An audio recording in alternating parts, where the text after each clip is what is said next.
প্রতি বছরই আমরা ঈদের ছুটিতে শহর থেকে বাড়িতে আসি, কিন্তু অনেকে আর ফিরে যেতে পারি না শহরে। আমাদের ফিরতে হয় লাশ হয়ে।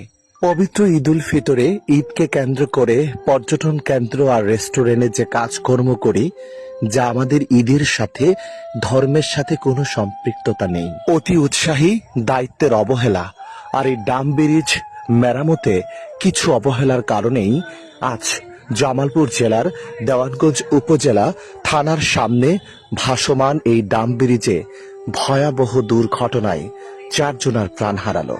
ছোটখাটো এই ট্র্যাজেডিতে এক ইতিহাসের কালো অধ্যায় হিসেবে সারা জীবন মনে রাখবে দেওয়ানগঞ্জবাসী।